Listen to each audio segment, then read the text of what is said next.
Bismillahirrahmanirrahim. Assalamualaikum warahmatullahi wabarakatuh.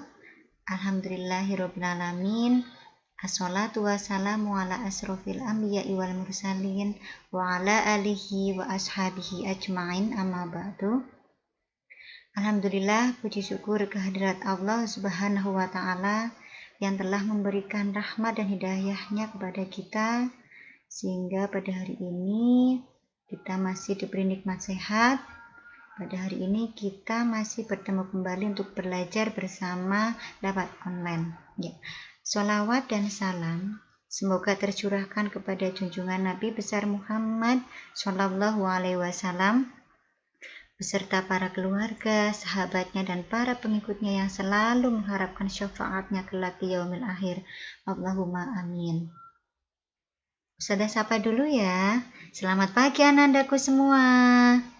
Kaifa halukum? Alhamdulillah, luar biasa, dahsyat, Allahu Akbar. Semoga kalian selalu sehat ya, dan selalu dalam lindungan Allah subhanahu wa ta'ala, dan selalu semangat.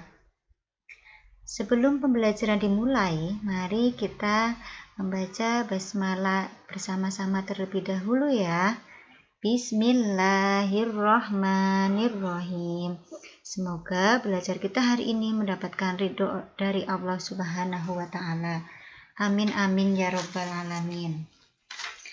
Ahi wa ukhti, sudah siap untuk belajar bersama Ustazah ya? Sudah duduk rapi dan siap mendengarkan Ustazah? Kali ini Ustazah akan menyampaikan materi tema 1, subtema 3 tentang pertumbuhan hewan. Pembelajaran 4, 5, dan 6. Dari pembelajaran yang nanti akan Ustazah sampaikan, Ustazah itu berharap nanti kalian dapat mengetahui daur hidup pada hewan kupu-kupu, daur hidup pada hewan katak, dan daur hidup pada hewan nyamuk. Dan dapat memberikan saran dengan cara yang baik sebagai pemahaman arti bersatu dalam keberagaman di lingkungan sekitar dengan bahasa yang sopan dan santun. Ya, masih semangat mendengarkan Ustazah ya? Oke. Di pembelajaran kemarin kalian sudah belajar tentang pertumbuhan pada hewan ayam dan kucing. Belajar juga tentang pengamalan sila kedua Pancasila, yaitu sikap saling menghargai antar sesama teman dan menghindari perselisihan, seperti tertera dalam Quran Al-Hujurat ayat 10 yang berbunyi Bismillahirrahmanirrahim. Innamal mu'minuna ikhwatun fa aslihu baina akhwaikum wattaqullaha la'allakum turhamun. Yang artinya, orang-orang beriman itu sesungguhnya bersaudara. Sebab itu, damaikanlah atau perbaikilah hubungan antara kedua saudaramu itu dan takutlah terhadap Allah supaya kamu mendapat rahmat. Ya, melalui surat Al-Hujurat ayat 10 ini, Allah subhanahu wa ta'ala menegaskan bahwa orang-orang mukmin adalah bersaudara. Kita semua adalah bersaudara, yakni menghidupkan ikatan yang kuat yang menyatukan setelah mereka bercerai-berai, menautkan hati setelah berselisih dan mendamaikannya, dan mengingatkan untuk bertakwa kepada Allah sehingga kalian atau kita semua mendapatkan rahmat dari Allah subhanahu wa ta'ala. Ya.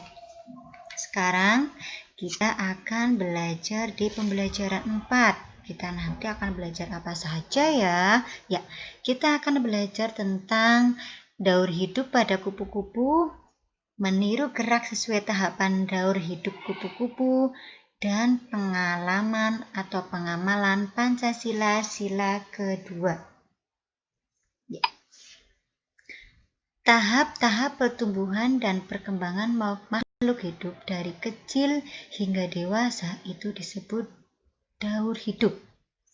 Dan hewan kupu-kupu termasuk kelompok serangga. Daur hidup kupu-kupu disebut juga metamorfosis kupu-kupu.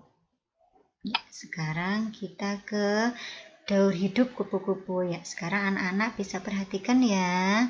Di sini ada daur hidup pada kupu-kupu. Yang pertama adalah telur. Dari telur, kupu-kupu menetas menjadi ulat. Ulat memakan daun-daunan sehingga tubuhnya menjadi besar. Ulat mencari tempat untuk berdiam diri dan membentuk kepompong. Setelah itu, tubuh ulat berubah menjadi kupu-kupu yang indah. Karena semua makhluk hidup memiliki daur hidup. Masya Allah ya, betapa sempurnanya ciptaan Allah. Demikian tadi itu adalah daur hidup pada kupu-kupu. Insya Allah sudah hafal ya anak-anak ya. Karena biasanya dipraktekkan jadi lagu apa ya? Telur-telur, ulat, kepompong, kupu-kupu. Ya, seperti itu ya. Ya. Ahi wa ukhti, ada banyak jenis kupu-kupu yang dapat kita temui di sekitar kita. Ada yang kupu-kupu ukurannya besar dan ada yang kupu-kupu ukurannya kecil dengan bermacam-macam warna dan motif. Coba kita sekarang menirukan gerak sesuai dengan tahapan pada daur hidup kupu-kupu. Yang pertama, ya, bisa ya sambil menirukan di rumah ya. Bisa posisinya yang pertama adalah posisi meniru gerakan daur hidup gerak telur. Ya, yang pertama caranya adalah posisi tidur terlentang sambil mendekap kaki dan badan. Wah, ini kayaknya udah ada yang langsung praktik ya. Yang kedua adalah posisi badan merangkak. Nah, di sini seperti didik bayi ya yang sedang belajar merangkak. Ini adalah namanya gerakan ulat. Yang selanjutnya adalah posisi berdiri. Tangan mengepal dan disimpan di atas kepala. Salah satu kaki diangkat menyerupai gerak menggantung pada pohon. Seperti kita mau menggantungkan di pohon ya tangan kita ya. Gerakan itu adalah gerakan kepompong ternyata ya. Yang berikutnya adalah posisi badan berdiri dan tangan terbuka.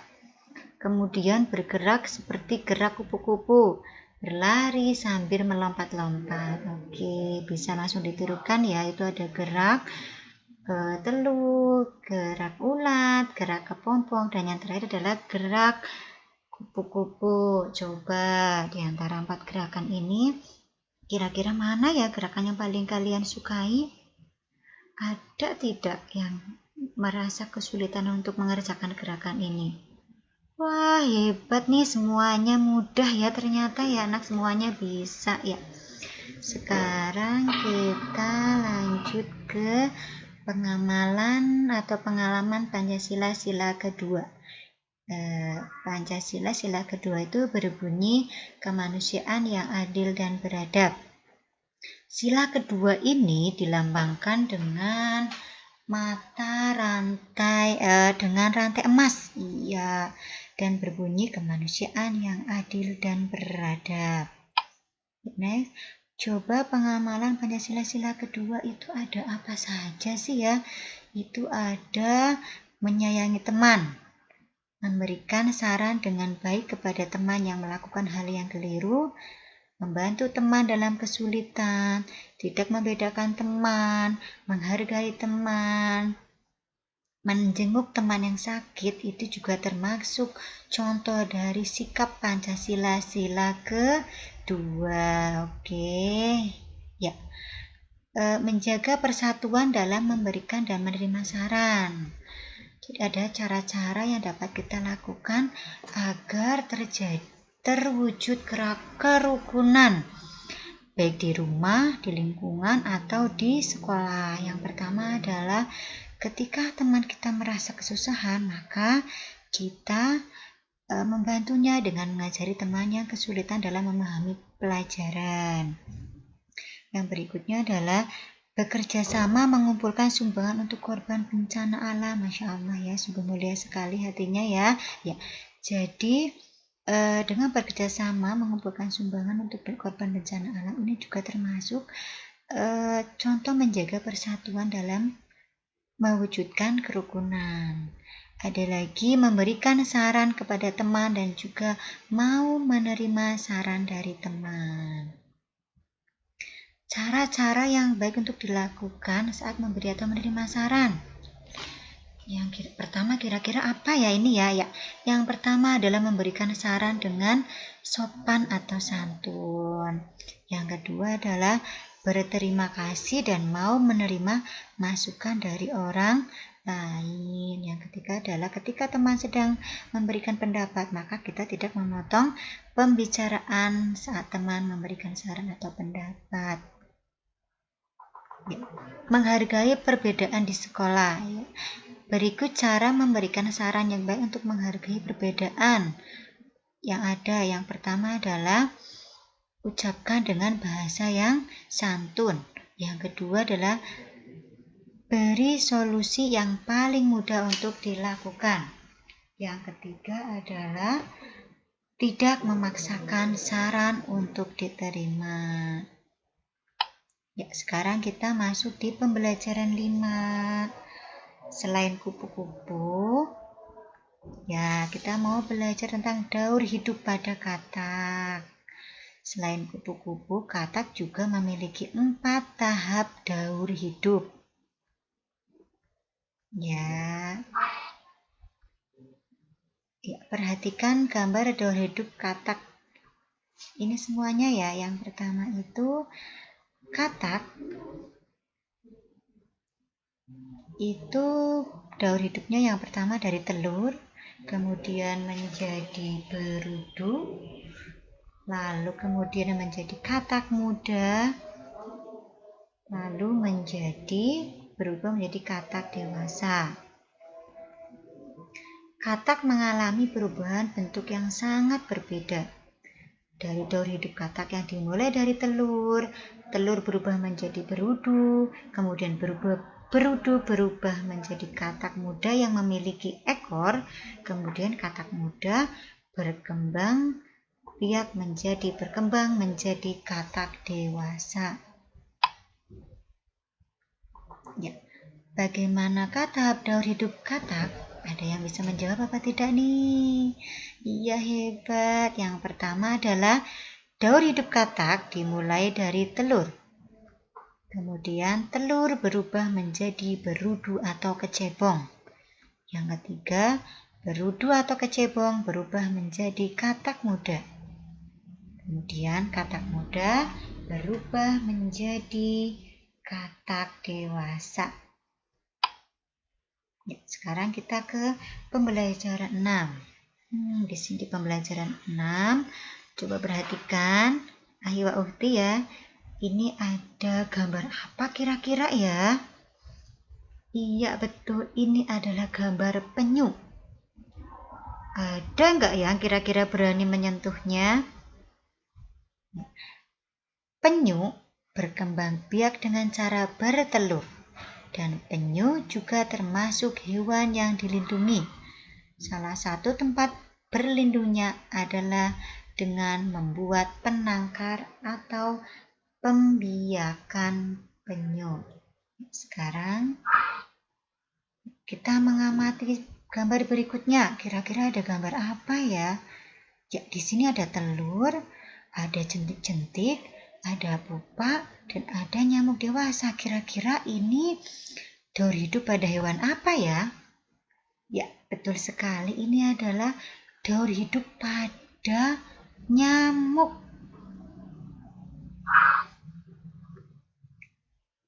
Pertumbuhan nyamuk. Nyamuk memiliki daur hidup seperti hewan lainnya. Daur hidup nyamuk dimulai dari telur. Telur nyamuk berada di atas air. Ketika sudah menetas, telur menjadi jentik-jentik. Jentik-jentik berubah menjadi pupa. Setelah beberapa waktu, pupa berubah menjadi nyamuk. Tahapan perkembangan nyamuk berlangsung cepat dan terjadi pada media air. Beberapa nyamuk dapat menjadi penyebar penyakit yang mematikan. Contoh penyakit yang ditularkan nyamuk adalah demam berdarah. Iya, betul sekali. Penyakit demam berdarah dapat mengakibatkan kematian. Selain demam berdarah, banyak lagi penyakit lainnya yang ditelurkan oleh nyamuk. Salah satu penyebab perkembang nyamuk adalah banyaknya genangan air. Membersihkan lingkungan serta membuang benda-benda yang sudah tidak dipakai agar tidak dijadikan tempat perkembangbiakan nyamuk.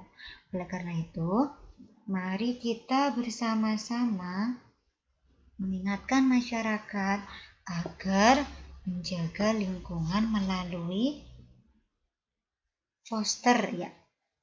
Berikut contoh poster yang bisa disampaikan kepada masyarakat. Ya, contoh posternya seperti ini. Ini namanya poster ya anak-anak ya. Itu ada perilaku hidup bersih dan sehat, pangkal rumah tangga sehat. Jadikan perilaku hidup bersih dan sehat sebagai gaya hidup. Ya, menyampaikan pesan harus dilakukan dengan sikap yang baik dan bahasa yang santun seperti pada poster di sini ya. Ini adalah menggunakan bahasa yang santun. Ya. Nyamuk senang tinggal di air yang tergenang. Nyamuk berkembang biak di media air. Sekali bertelur, nyamuk bisa menghasilkan ratusan telur. Wah, banyak sekali, Masya Allah ya nak ya. Makanya kita jangan membiarkan nyamuk untuk berkembang biak di mana-mana ya. Dengan cara apa? Dengan cara kita menjaga lingkungan kita agar tetap bersih, jaga lingkungan dan penampungan air di sekitarmu agar tidak dijadikan tempat berkembang biak nyamuk. Jagalah selalu kebersihan lingkunganmu untuk menjaga kesehatanmu. Oke, demikian tadi yang dapat Ustazah sampaikan. Semoga bermanfaat bagi kalian semua. Jangan lupa sholat 5 waktu, berbakti kepada orang tua, menghargai dan menghormati orang tua, dan rukun dengan saudara. Selalu semangat walaupun belajar di rumah ya. Mohon maaf apabila banyak kekurangan dari Ustazah. Ustazah akhiri dengan bacaan hamdalah dan doa kafaratul majlis. Alhamdulillahirrabbilalamin. Subhanakallahumma wa bihamdika asyhadu an la ilaha illa anta astaghfiruka wa atubu ilaik. Assalamualaikum warahmatullahi wabarakatuh. Ila liko. Ma'assalam.